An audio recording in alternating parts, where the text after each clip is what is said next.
What is up, folders? This is episode 1 of paper review, and this one is single tissue. So we're going to start off with the basics, the paper that everyone uses, everyone has, everyone knows about, and then we'll work into the more cooler stuff. So this is basically what tissue paper is, single tissue.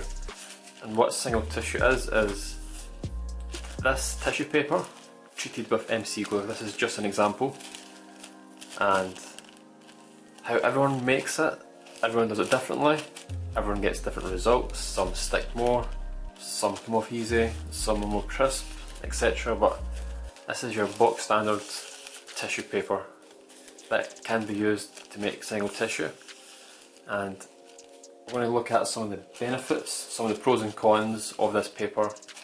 So first of all, this is what it's like. This is what tissue paper is like. It's your very soft, weak paper, and you couldn't really use this to actually fold something without treating it. You could, but it would be a lot more harder, because this is what everyone says is toilet paper. It's like folding with toilet paper. It's no strength, no crispness.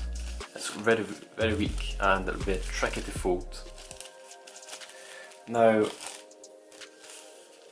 when you treat paper, it's normally glue on the surface, tissue, and then glue, and then let it dry, and then you peel it off, and you get crispiness, which I'll show in a second with a bad example. I actually did not have any single tissue made because I haven't used it in quite a while. So I had to go back and look for some old scraps, but it's near enough the same thing. Yeah, so let's look at that. So once you do that, you'll get this. This is a really bad example, but if we compare the differences, so first of all, with the untreated tissue, we'll just look at the crispness. So it's got a bit of crispness, but you can tell it doesn't really sound as good.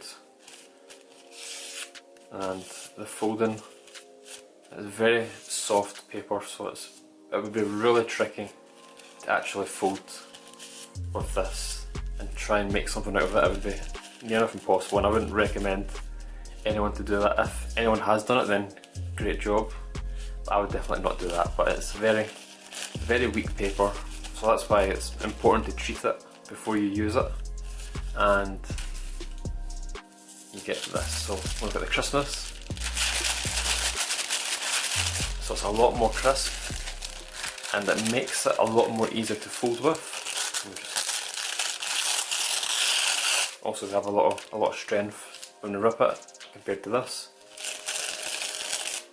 And it's very soft. It's very flimsy and not great, but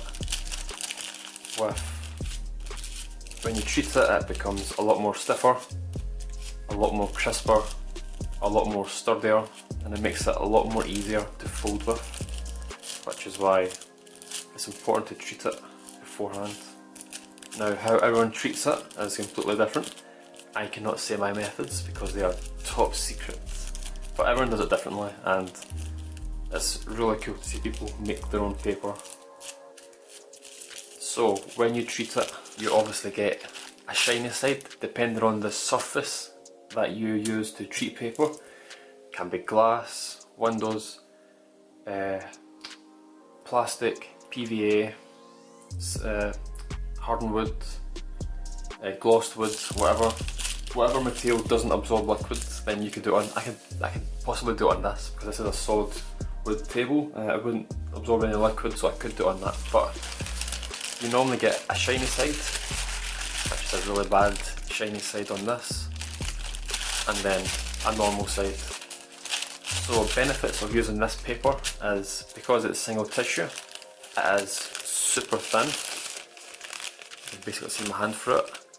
If you're using it for models that have lots of layers, then it's really easy to sink and hide those layers, make it really thin.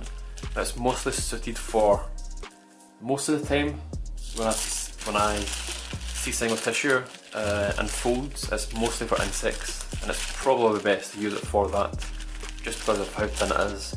Like, you wouldn't use this for an elephant or something that needs a lot of thickness, a lot of durability, you wouldn't use it.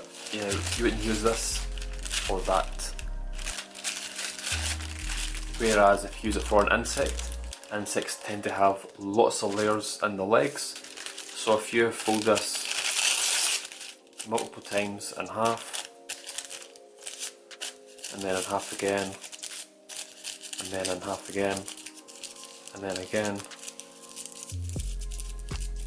and then again, and then you glue all the layers, you get really thin, and then that allows you to add the detail and the curves that you want.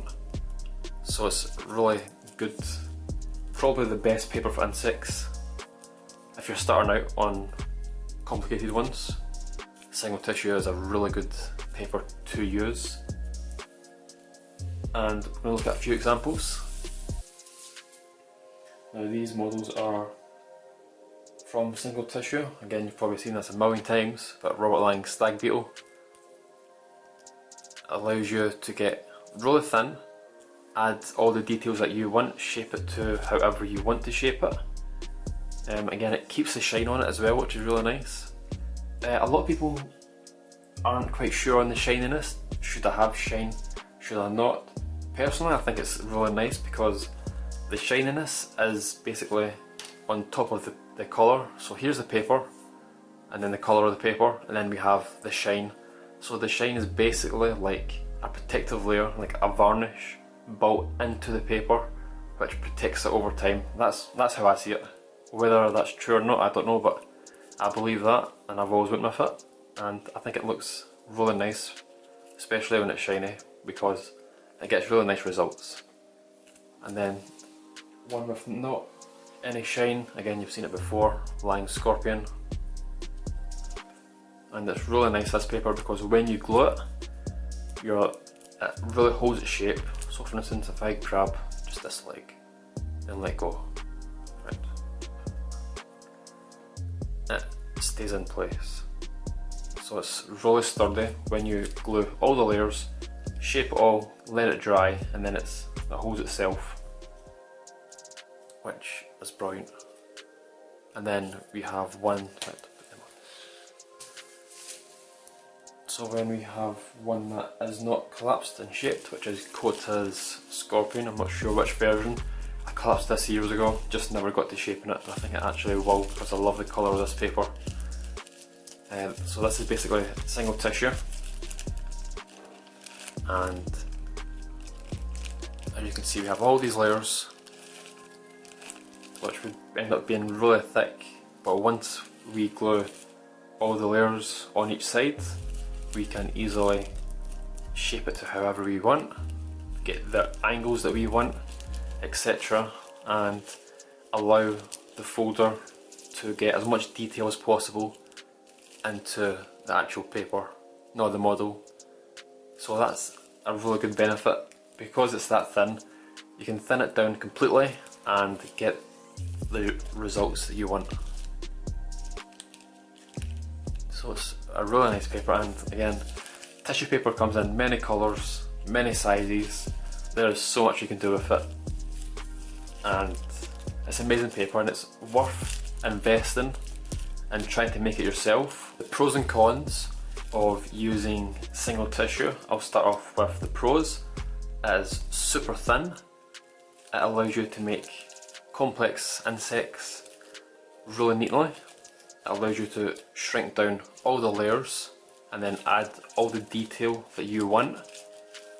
So for instance, all these layers here, just a matter of gluing it all and then curving the body and then filling the body with cotton wool if that's what you wanted to do. And then you can glue all this, add the pleats, give it a nice curve, and then same with the legs, make them look creepily at different angles and curves. So it allows you to do lots of things like that. Cons are it's only suited for insects, so that means you can't really use it for anything else. It is in a way too weak for specific models like elephants or New Jeans Infinity Gauntlet. You wouldn't really use this for that because it's too weak, it's too thin, and you need something more sturdy for models like those. And you don't really get a massive colour change out of it. because it's mostly the same colour and just one side is shiny. And that is it, basically. That is it for the first episode of paper review and single tissue. I will try and think of more things to talk about in episode 2. I've got really good paper planned. I have a massive collection of paper, so I'm going to go through all of it, including loop chain penshi and origami, origamido, you name it, I got it, most likely. So that is it. If you've got any questions, leave them in the comments. I will do my best to answer, and see you in the next episode.